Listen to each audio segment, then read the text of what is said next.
Hello guys everyone, कैसे हैं आप लोग। आप देख रहे हैं my YouTube channel the Mughal heaven में आप लोगों का स्वागत है। तो आज जनवरी की 3 तारीख है और ठंड अपने चरम पर बहुत ज़्यादा पड़ रही है। आजकल दिन को हल्की फुल्की धूप निकलती है, रात को बहुत ज़्यादा पाला पड़ने लगा है। यानी इस तरीके से बहुत से प्लांटों के जो लीव्स जल रहे हैं काफ़ी, ये देखिए पाले से सारे लीव्स इसके ये जल रहे हैं इस तरीके से। वो बारिश पड़े हुए लगभग 10-12 दिन हो गए हैं, ये देखिए, और अभी तक इसके पोट नहीं सूखे हैं। लगभग ये तो बारिश में रखे रहते हैं असल में, कुछ पोट अभी भी नहीं सूखे हैं और कुछ छोटे पोट थे वो तो सूख गए हैं और बाकी के एडेनियम मैंने शेड के अंदर रखे हैं। तो साथियों देखिए, अब मेरे जो सीड पोट जो हैं, ये वाला अभी तक तो नहीं फटा है।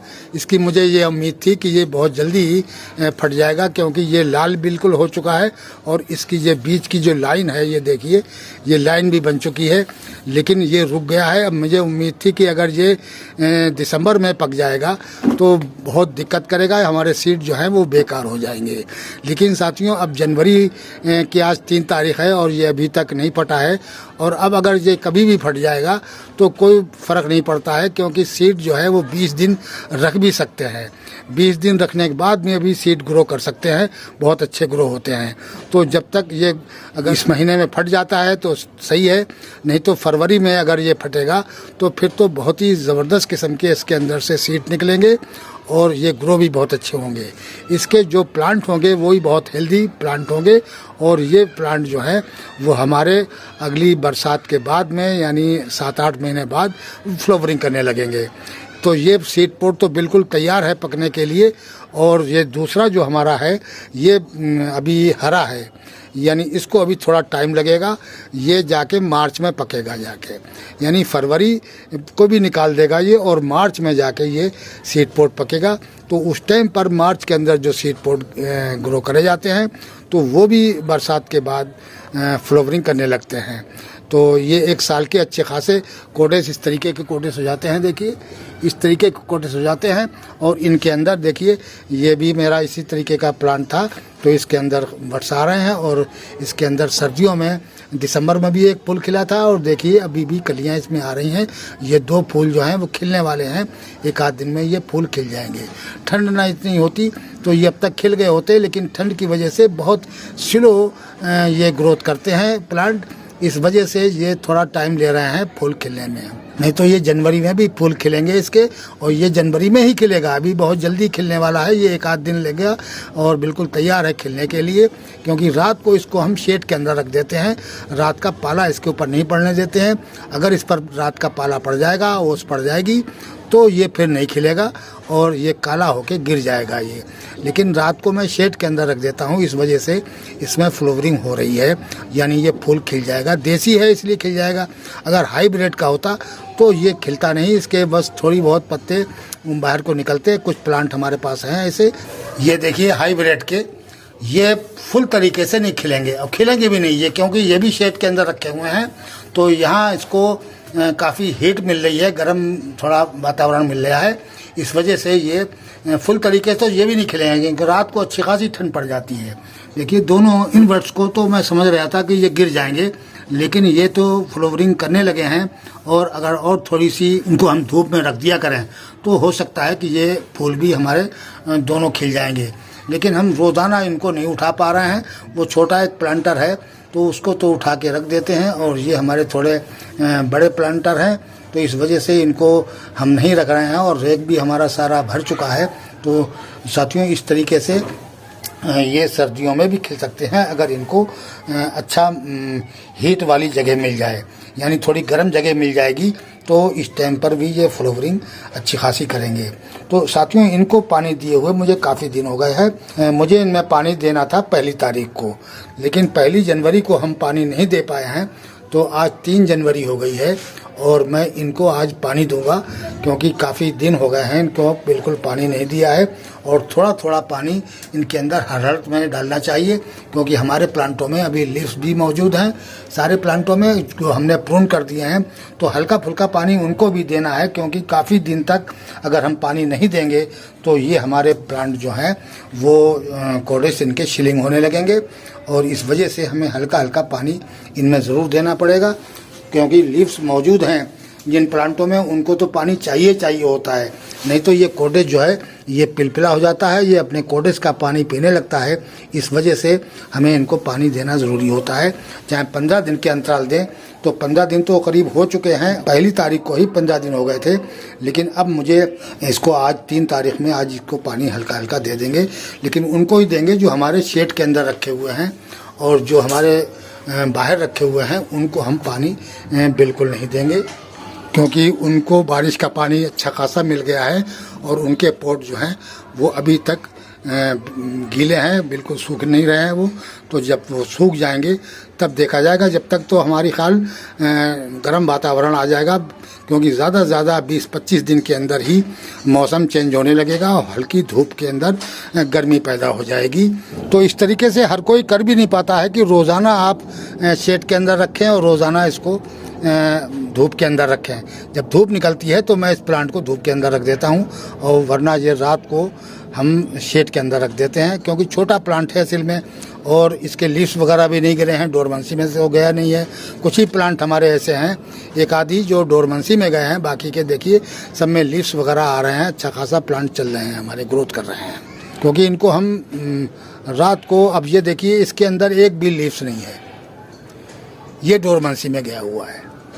और जिसके अंदर ये देखिए सीड पोट आ रहा है, तो इसका भी हम रात को अंदर शेड के अंदर रखते हैं, नहीं तो ये हमारा सीड पोट जो है वो ख़राब हो जाएगा। इसलिए इसको भी हमें शेड में रखना बहुत ज़रूरी है। दोनों प्लांट उठा के हम रात को शेड में रख देते हैं और दिन को धूप में रखते हैं, तो उस वजह से इनकी ग्रोथ भी, सीड पोट वाला जो प्लांट होता है ये ग्रोथ पे होता है, स्लो होती है लेकिन ग्रोथ होती रहती है, इसलिए इसको टाइम पर पानी चाहिए होता है। तो सीड पोट वाले जो प्लांट हैं इनको टाइम टाइम से पानी देते रहें, यानी कम से कम 5-6 दिन के या 8 दिन के गैप से जब देखें कि पोट सूख गया है तो इसमें हल्का सा पानी दे दें, क्योंकि ये स्लो ग्रोथ करता है लेकिन करता है।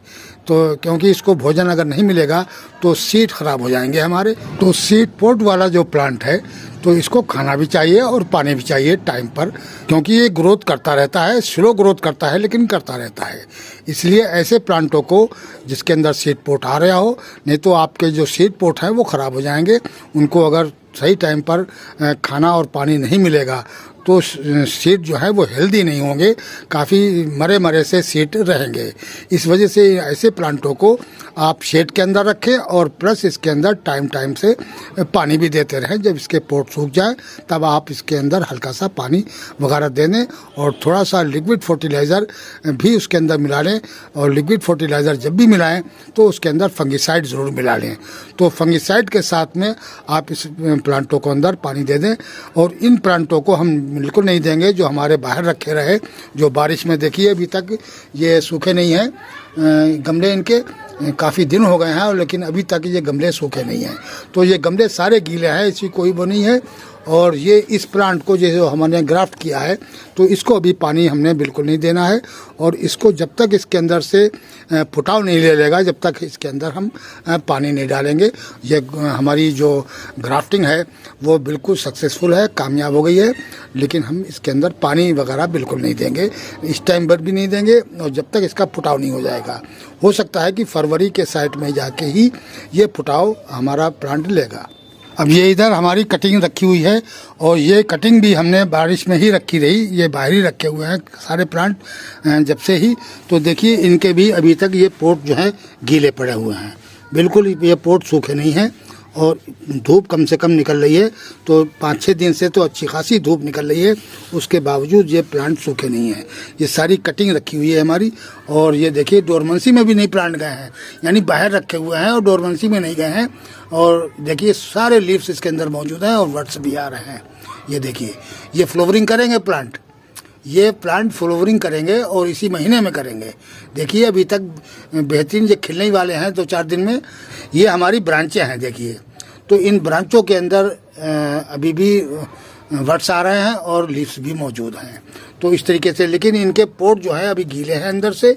तो ये देखिए कोई भी पोट अभी सूखा हुआ नहीं है, हालांकि ये धूप में रखे हैं। हो सकता है कि जो पाला वगैरह या ओस पड़ती है उसकी वजह से रात को फिर गीले हो जाते हैं ये गमले, तो ऐसा भी हो सकता है।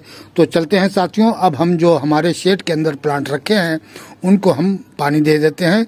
और पानी किस तरीके से देंगे तो वो आप लोग देख लीजिए कि इतना पानी आपको इस तरीके से बनाकर और फिर प्लांटों के अंदर थोड़ा थोड़ा, यानी आधा आधा कप, चाय का जो कप होता है वो आधा कप पानी या 1 कप पानी ही एक प्लांट में डाल सकते हैं। ये देखिए इस लोटे के अंदर हमने करीब 3-4 लीटर पानी लिया है और ये लिया है किचन वेस्ट लिक्विड फर्टिलाइज़र।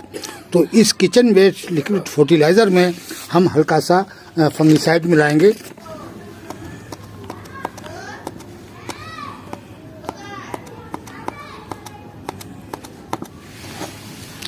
ये इतना फंगिसाइड इसके अंदर मिला दीजिए आप, और फिर इसको अच्छी तरीके से घोल के और थोड़ी देर के लिए आप इसको रखिए, ताकि इसके अंदर जो भी किसी किस्म के फंगस के जरासीम होंगे वो सब ख़त्म हो जाएंगे। तो इस तरीके से आप फंगिसाइड जो मिलाएंगे वो लिक्विड फर्टिलाइज़र के अंदर पहले मिलाइए और उसको थोड़ी देर के लिए छोड़ दीजिए, ताकि इसके अंदर से फंगस के कीटाणु ख़त्म हो जाएंगे। फिर हम अपने पानी में मिलाकर और सारे प्लांटों को ये दे देंगे। तो साथियों 15-20 मिनट हो चुके हैं। अब इस पानी को हम इसके अंदर ऐड कर देते हैं।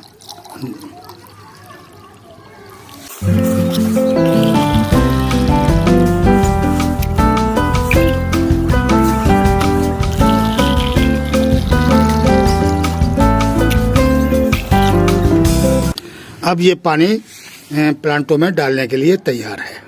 तो पहले तो हम ये सीड पॉट वाले जो प्लांट हैं इनके अंदर थोड़ा थोड़ा पानी डाल देंगे।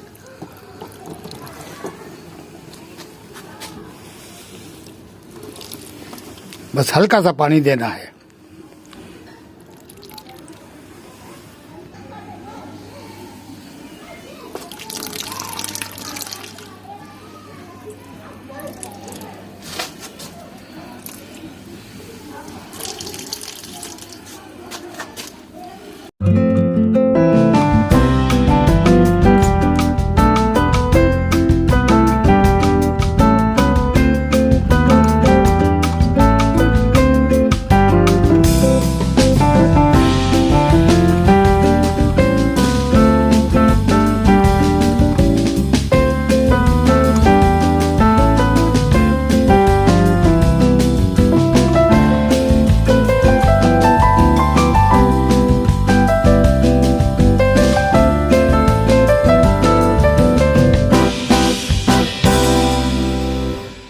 तो साथियों इस तरीके से हमने अपने सारे प्लांटों के अंदर जो शेड के अंदर रखे हुए हैं सबके अंदर पानी डाल दिया है, और पानी में हमने हल्का सा लिक्विड फर्टिलाइज़र और फंगिसाइड मिलाकर इन प्लांटों को दे दिया है।